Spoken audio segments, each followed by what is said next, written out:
this is James Masten, and you're listening to The Movie Raid. It's time for the movie raid, and tonight's victim is actor James Masten, as currently in the film Voorhees, a fan-made film. Hello. Hey, how you going? So, have we got any other projects going, or is this your current baby at the moment? Right now, this is my current baby, but I am thinking about some other projects at the moment, yes. Mostly, I'm doing theater right now, getting ready to do in the park rendition of Midsummer Night's Dream with Demetrius. Some smaller things, just to keep my acting chops up. Voorhees is my big baby right now. That's my main focus, and it's probably the biggest project I've done yet. I mean, I've done small roles here and there and some short films. Having to work on projects like between film and stage and as well as this film, how do you separate yourself from actor from employee? Honestly, there really is no separation for me. For me, the acting is a way of life, and even as an employee, in retail and things like that, you're in a sense being an actor. You're putting on a face, you're putting on a persona. Obviously, there's going to be a lot of days you go into work, you're not feeling like yourself, you're angry or you're upset about something, and you still have to put on a smile. So you're always,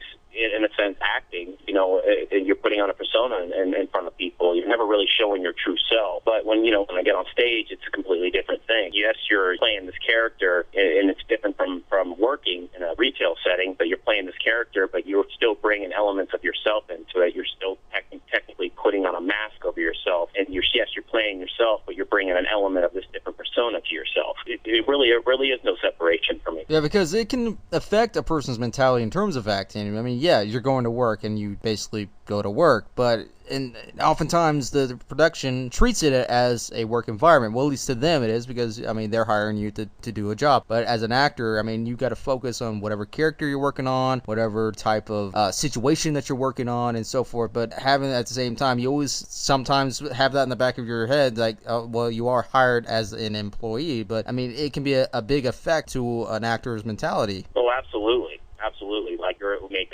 Heath Ledger as an example. He immersed himself in these roles.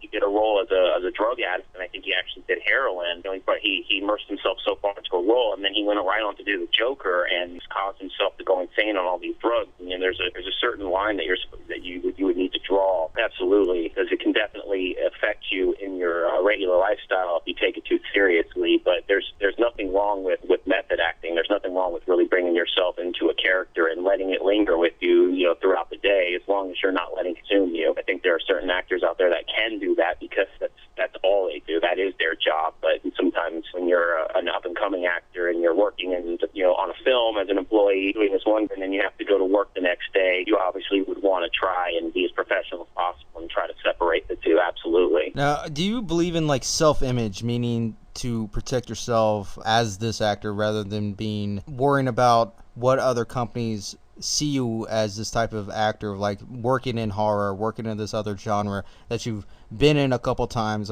Is this something that an actor should not really worry too much about in terms of having to get out there as far as work goes? This is a tough one, because when it comes to your image, you would want to be yourself. You wouldn't want to care. You wouldn't want to care. You would want to be open enough to be brave enough to explore new avenues and not be afraid to push yourself and be yourself. But when it comes to image, 90% of Hollywood is all about and how you're perceived, in the media. Most people aren't going to see anything but what they see on the screen or what you put out. And so, yeah, sometimes you're going to have to really be careful and watch what you say and watch how you conduct yourself. There is a level of professionalism that you definitely have to use in order to maintain an image, because that image is your livelihood, and you definitely don't want to taint it, because that's the only thing people are going to see. You could be the best person in the world, and you can see how media has ruined careers based on one tweet or one post or one text from the past or something like that. You could be the best person in the world, but that text or image or whatever you put out there is all they're going to see. And so you really have to be careful with how you conduct yourself to the public versus how you conduct yourself. You can say, I don't care. You can be that person and say, I don't care, and try to be the rebel. But most people don't really like the rebels. There's very few people that can pull that off, like Robert Downey Jr., people like that, because people do know them. They know who they are outside because they've heard about it. Your image that's your uniform at work. You have to maintain it. Your image is everything to you in Hollywood. So make sure that you're constantly keeping up your image and you're not trying to put something something out there you wouldn't want people to see, because that's all they're going to see. Yeah, and oftentimes a lot of actors, I'm not every actor, but a lot of actors would like do this intentionally to draw up controversy and all this other stuff, that you're intentionally tainting the actual media just so they can get the recognition, just so they can get additional roles for that matter. And then there are actors out there that have performed in, let's say, one genre for, let's say, they made like over 6 films in that specific genre, having to only play in that genre, having to worry about whether or not they're going to be hired by other companies in other genres because they've been in that one genre. Yeah, they've been completely typecast as one particular, type of character or something like that. That's something we can definitely touch on, is the problem of typecasting, and that would bring me to picking particular roles. Like, in the beginning, you would want to take as many roles as you can. Like, take what you can, get your foot in the door. But if you're taking consistently the same type of roles, same movies over and over again, over time, you could get into that situation where you get yourself typecast and you really can't pull yourself out into any and break out into any other roles. That's one of my fears too, actually. It's so treacherous, that the fact that, especially now, everything is sensitive in a sensitive matter. Everything is so chaotic. Everything is so in the now. Either you win or you lose type deal, and then that kind of mentality is becoming more and more popular than it ever was. I mean, from just a small trend to now, it's just like almost an ongoing virus that a lot of these actors are almost going with it, and they're destroying their own careers just because might be an easier way to deal with this kind of situation. Well, yeah, because we live in an age of identity politics. Your identity is what makes you or breaks you these days in Hollywood. To strike up controversy is a way to gain fame these days, because you can get news recognition, you can get entire movements behind you and stuff like that, and that'll give you what little push and what little fame you need to get yourself someplace. It's actually a tactic these days. It's how everyone gets their fame these days, in a sense, because you got to think. Look at most of these celebrities these days. Most celebrities are not really movie stars these days, like the Kardashians, Instagram models, people that just put themselves out there and create drama and create controversy just enough that they get their image and name out there. It's definitely a tactic, and it's something that a lot of actors and celebrities do these days, and it's something that I would definitely tell any upcoming actor to try to avoid, because yes, it can get you fame, it can definitely hurt you in the long run as well. Yeah, especially even in characters. I mean, I think it could even potentially harm you as acting a character itself. I mean, because it's going to reflect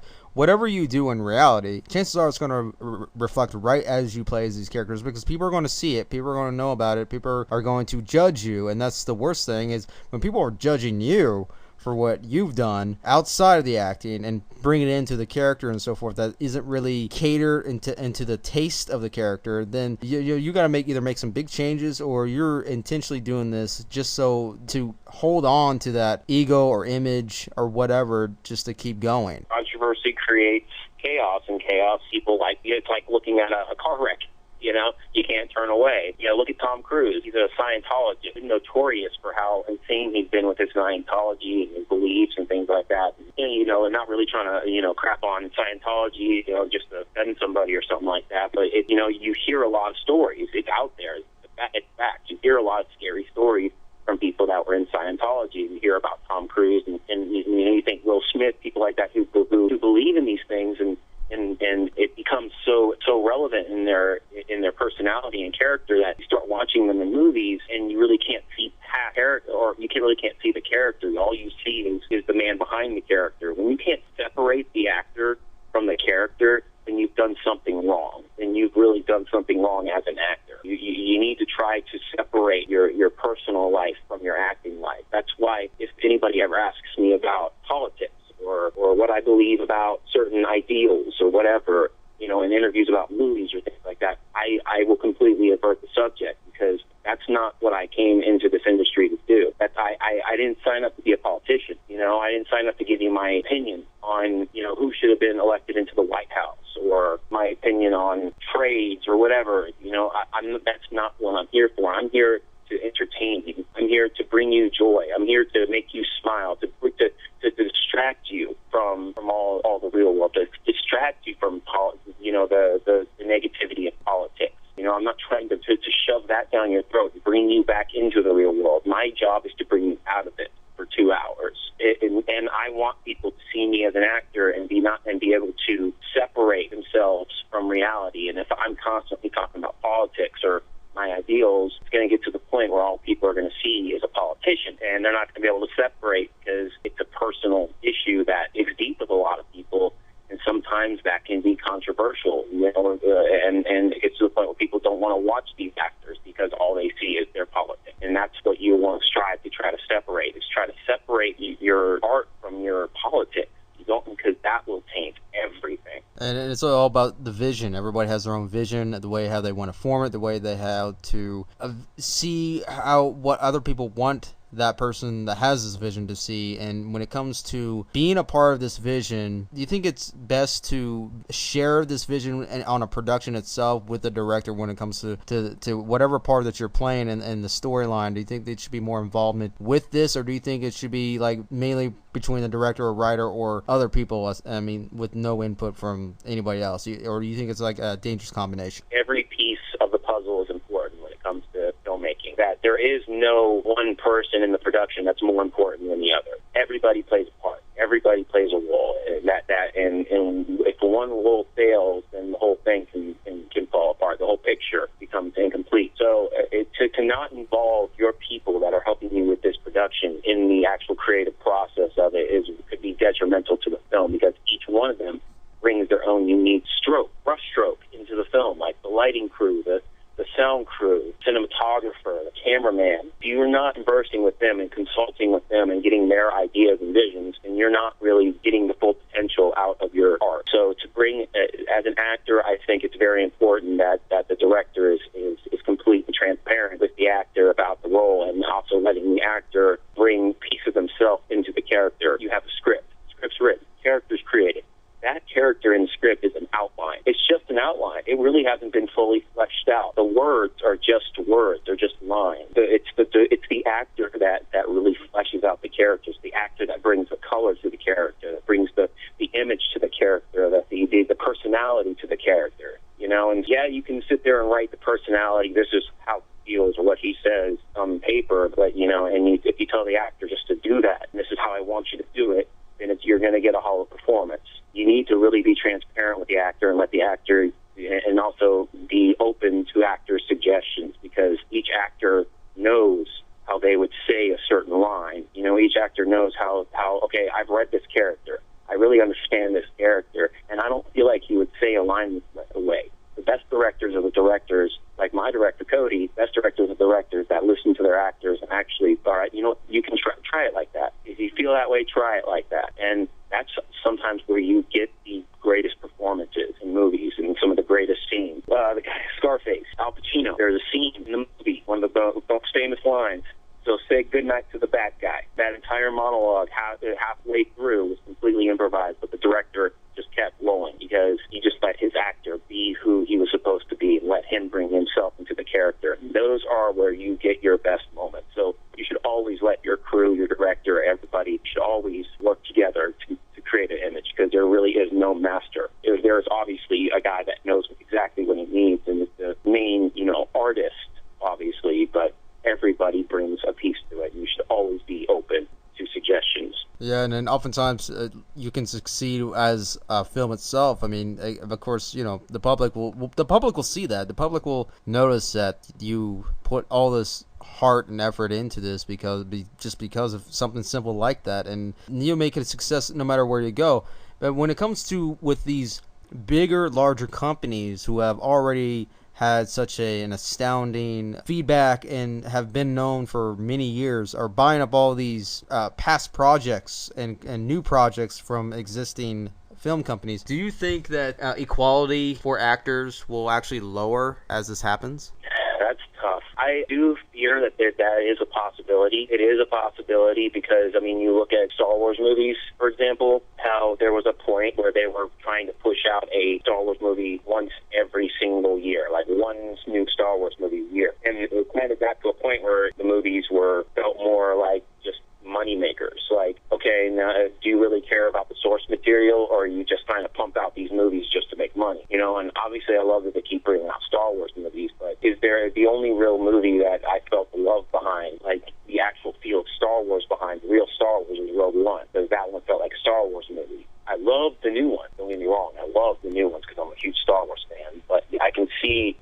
definitely have been commercialized in a sense.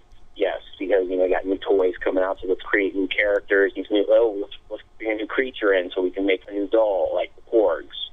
So yeah, there is a sense of monetary gain that comes out of it. Eventually, yeah, it does come down to a point where it's only about money, how much money you can make at the end of the day when you pump out a film. So could that hurt acting? Absolutely. If it really does happen, absolutely, because it comes down to who can sell brand better, what looks better. No longer about skill, no longer about quality, no longer about quantity. That's where it could get bad, because when it comes to money, if you love money, no longer about quality, it's about quantity, because quantity makes more money. So yes, that could definitely suddenly films just become a brand. Yeah, and actors become limited. Like they're not even doing the parts anymore because it's always about time management. It's like, okay, we need this done here by this time and do it so fast. Being given the chance to put the effort into the character, because you're always being pressurized by either director, because he or she is being pressurized by the company and so forth. And like you said, just pumping this out, and then it doesn't really feel like a story anymore. It doesn't feel like the character anymore, and it does hurt the actor themselves, because you're putting your reputation on the line every single time you act, every single time you put any kind of character in, because this is you. This is putting you out there. And when you're getting pressurized, when you're a part of a big company like this and stuff,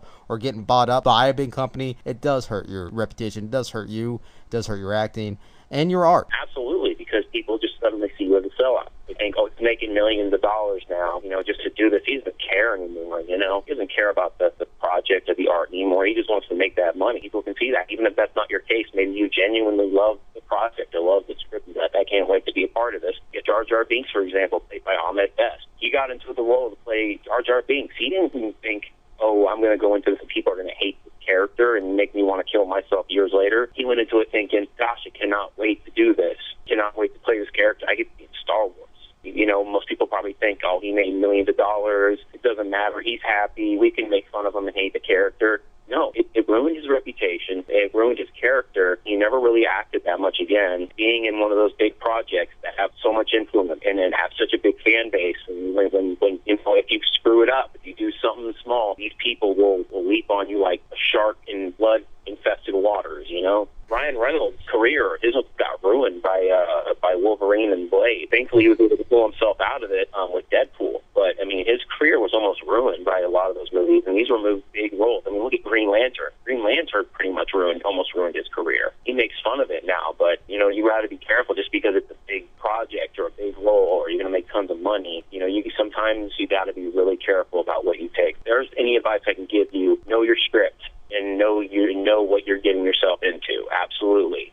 Take the role, take what you want, take what you can, but also be careful. Don't do it blindly. Know what you're getting yourself into. And if you feel like you're getting yourself into something that's too much, it's okay to turn down roles as well. It's okay to say no. Yeah, it's always about temptation too, man. It's something that we all just can't help sometimes, but sometimes we got to force ourselves, and that can be very treacherous. But at the same time, I'm a firm believer that from negative, there's always a positive around the corner, man. It just takes a while to get there. Brought up how studios are just trying to constantly have these timetables and push and just try to pump out these things and just push. Don't. It's not about the art. It's about just getting out for this other company. Like look at DC Films, for example. Look what WB did to Justice League, or the Zack Snyder. Poor Zack Snyder. Man, the Zack Snyder is such an underrated director. That man will be regarded as a artist, as a legitimate artist in the future. He is a brilliant director. He's got beautiful visions how he does this thing. The man is a genius.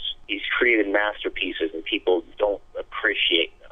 So you have to watch these movies. I can't personally convey to people how, without going into long, drawn-out detail of why I love these movies like Man of Steel and Batman versus Superman. But WB, by butting into these films, trying to push their agenda, trying to push we need to beat Marvel. We need to get this Justice League movie out because we need to make all this money instead of letting Zack Snyder do his thing and develop these movies. He was creating his version of Superman. He was creating a story arc for Superman that goes from Man of Steel to Justice League. Batman versus Superman was meant to be a long 3-hour movie, yet WB forced him to cut it down 2 hours and 30 minutes. When you've got Avengers Endgame that's over 3 hours long, people still loved it. WB doesn't understand. You got to let your artist's work. Because when Zack Snyder released Batman vs. Superman Ultimate Edition, the extended director's cut, you saw exactly what he wanted in his vision. It was 3 hours long, a whole 30 minutes cut back into it, and he recut the film, and it's genius. It was a masterpiece. The story was perfect, cut together completely well. Everything made sense. And my point of that is because then when he did that, the damage had already been done by what WB did to the theatrical release, and people had already hated on it so much that when they were trying to do Justice League, they kicked Zack Snyder off and had Joss Whedon come and finish some reshoots and finish the film and still give credit to Zack Snyder as the director. And then they cut it short, and they added a new composer, and he kind of recut the color, filters in the movie and stuff like that, cut off a whole bunch of Zack Snyder's story, including Superman's rebirth, which was supposed to be the arc of where Superman becomes the Superman that we know. Unfortunately, because of damage done by Batman versus Superman in theaters, WB went in and changed Justice League, and because the damage had already been done, Justice League bombed. That is a testament to what happens when you let the studios butt into an artist's vision. You ruin what could have been probably one of the greatest story arcs and trilogies in film history. Yeah, it's very sad to see these companies do this, but I mean, unfortunately, it's ongoing. I mean, sometimes there's a nice ray in the clouds, but oftentimes it's always clouded. But diving into Voorhees having to be involved in this project, I mean, there are a lot of fan-made films out there in terms of with Friday the 13th. There's a couple Nightmare on Elm Streets and so forth. But when it comes to with this film, I've noticed that this one is more modernized when using, like, you see a couple vigilantes going through the territory, which was Crystal Lake and so forth. At least this is in the trailers, but I'm not spoiling anything. We see like something a little bit more different that, like, we know that these guys aren't entirely aware that Jason is still here. So can you elaborate a little bit more with what your character is, your involvement with Voorhees, the film? Without getting too much into spoilers or anything like that, my character is definitely one of the robbers of the film, obviously. So hard to tell anything without giving anything away that we haven't already given away. The identification of Jason Voorhees, and is this a different outlook with this character and the storyline compared to what we haven't already seen? Yeah, there's definitely a big difference. We did try out like 2 different scripts. We began with this script, and then we actually had a point where we tried to write another script that was more in line with what we know, what we're used to, what we're familiar with from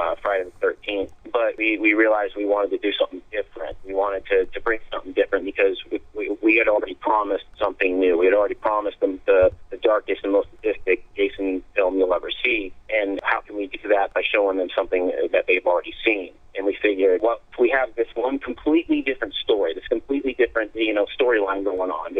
You got this whole backstory of these characters and whatnot coming into the situation. And they basically, this story clashes with Friday the 13th, clashes with Jason. Like, you could bring a new element into something that already exists. And that's kind of what we were going for. And I feel like we definitely have something special, honestly. I guess one of the things I can give away is that my character's name is Derek.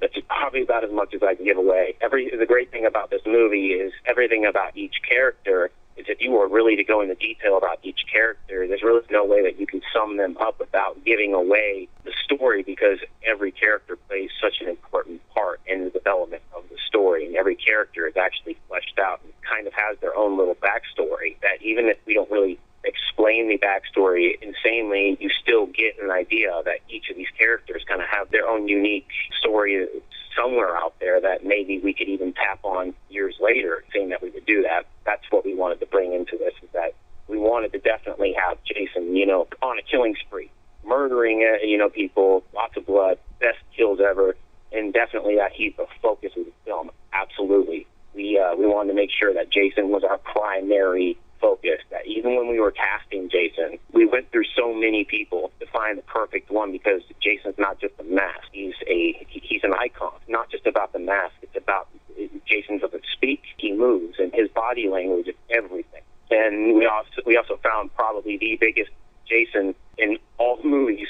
Dude is like 6'7", like 300 pounds or something like that. Dude's huge. We have a picture of him standing next to Kane Hodder at a convention in his Stinson outfit, and he's towering over Kane Hodder. we definitely wanted to make sure that we focused mainly on the fact, this is a Jason movie and Jason has to be perfect. And we also wanted to kind of bring back the element of old school 80s slasher. We wanted to bring that dark, gritty, aspect back to it, that's different from all the Hollywood films, more like the old school Texas Chainsaw Massacre, bring back the old guerrilla style type of horror filmmaking. Well, that can also be a little bit of can be problematic if it's not, put in the film correctly. But I mean, there are a lot of fan-made films out there that rather just have a deja vu moment with these fan-made films and then to revisit the same location, but also structure the story a little bit differently, but still have your classic slasher icon that you've always loved. And I think, in a way, these other films are more influenced by the character or the storyline and so forth, and they just repeat the same things, the same kills, the same characters or cameos and so forth, and it doesn't make that story different. It doesn't make that film different. You're just rehashing the exact same film. But from what I see in Voorhees, I notice that there's definitely a difference, because I notice there's like what we see in the trailers that we can see. I mean, something's going down pretty bad here. We see that someone's kidnapping somebody's like, we got cops, we got this. It seems pretty chaotic, and but I've noticed that there's also Jason Voorhees' face somewhere in there, and we know that there's going to be some brutality, but with this film, how do you keep it from making it seem like it's an influence? You definitely want to be creative. One thing I noticed that Cody does, and we all really try to mimic, is that what's very important is that Jason is resourceful. So it's not just how brutal can the kills be, what can we do next? Let's found a random spear or something and we'll just kill him. No, what we want to do is we want to base it on the environment. Jason would want to use the environment around him. You would want everything to be fluid. All the kills you want to be fluid, to work together. Jason's in a scene in a certain location. He's going to use the environment around him. Something's going to happen. You never know how he's going to kill somebody, and we definitely want to try to make that unique. We definitely, obviously, are going to have a lot of nods to the original films because it is a fan film. This is definitely more so for the fans because they helped us fund this movie. It's fully fan funded, and we definitely want to give our nods to the original movies, absolutely. But do we want to recreate the old movies? Absolutely not. No, we definitely made strides, and we rack our brains every day. I'm on the phone with Cody like 4 or 5 times a day, basically, and we rack our brains around ideas. How are we going to do this? How are we going to make this work? This has to be good. Like, we cannot just do this. Like, this has to make sense, or this has to stand out. Like, we can't just do this. Like, we can't just kill this person, like this. We can't just stab them, in the chest with a machete. How can we make this a memorable kill without, one, making it look too cheesy, and 2, making it brutal as hell, and 3, not trying to completely mimic old school kills from the movies. Everything about this movie is yes, it's a Jason Friday the 13th film, but we want to make it as unique to the franchise as we can without alienating the people who love the original. Our script actually, I'm not bragging, saying our script, we actually let Kane Hodder read it, and he gave us his approval on the script. He loved it. The script, is the story element of it, you're actually going to like the character element of it. Like, the characters actually bring something to it. Like, each one of us has a backstory, like I was saying earlier, but our backstories play into how the movie plays out and how certain situations play out. And that's the great thing about this script, is that everything is connected. Everything works together. Not just, okay, kill here, kill here, kill here. There's actually a story and a reason for everything. And that's the great thing I love about it. And we definitely make sure that there's definitely a lot of Jason in this movie. We're not going to skimp on Jason for story, most definitely, but we want to make sure that story plays a big part, because there's nothing worse than having a bunch of people to kill and not really caring about the characters. That we definitely strive to really care about our characters and make each character important. And that's one thing I love about Cody, is he gave us the characters, but he lets us bring ourselves to the character. And sometimes he'll call me and I'll answer the phone and be like, "My man Derek." He calls me by Derek sometimes. It's our character. Derek's my character right now. And even though he was written by Cody, that helped bring these characters to life. And the fact that he lets us make these characters something important in the film is awesome. And so I think that's really going to show in the film. And I see a lot of comments sometimes times about how the acting was crappy and stuff like that. And I'm like, and my rebuttal to that is, yeah, maybe it doesn't look good in the trailer, but please give it a chance, check it out. You'll be surprised, actually. There's a lot of amazing performances in this movie. There's a lot of stuff we put into this film. We put our own blood, sweat, and tears into this film, and we're very proud of what we've accomplished in a lot of these scenes, to the point where we even finished shooting in the day. We look at some of the shots we got, and we're so impressed. We're like, wow, I can't believe we pulled that off. I truly believe when this movie drops, everyone that sees it is in for a big surprise, because there's some amazing, amazing moments in this movie that even we didn't think we could capture that we did. So, well, go ahead and plug in any websites. I mean, where can we check this out, like as far as the trailers go? I mean, when can we actually expect Voorhees to come out? The Voorhees will be released on September 13th this year. That's Friday the 13th, which is appropriate. If you want to check out more information on it, there is a Facebook. I'm not sure how you can find it. You can search for it under Voorhees Fan Film, I guess, through Facebook, but there is a actual Facebook page that you can join and get more information. And you could also join the YouTube page where the video or the movie will be released for free on YouTube at Wet Paint Pictures. Yeah, and also if you are willing to make the trip out here, or if you're in the area, actually there will be a premiere. We will hold it around the Washington, D.C. area, and it will be a free event. Don't quote me on that. I have to talk with my director. We will have more information on that, but I'm pretty sure it is a free event, because we can't really make money on this movie. But and you're all welcome to come out, sit with us, converse with us, watch the movie, have fun, and we will have a live Q&A afterwards. Our Jason will be there, and we'll all have fun and watch it, and then the movie will drop after that on YouTube, and everyone can enjoy it. But if you want to catch all that, Wet Paint Pictures, YouTube, and search for Voorhees Fan Film on the Facebook page. Definitely will pop up. Definitely looking forward to checking it out. So there you have it, everybody. That is actor James Masten. Awesome. Thank you very much. Appreciate you having me on here.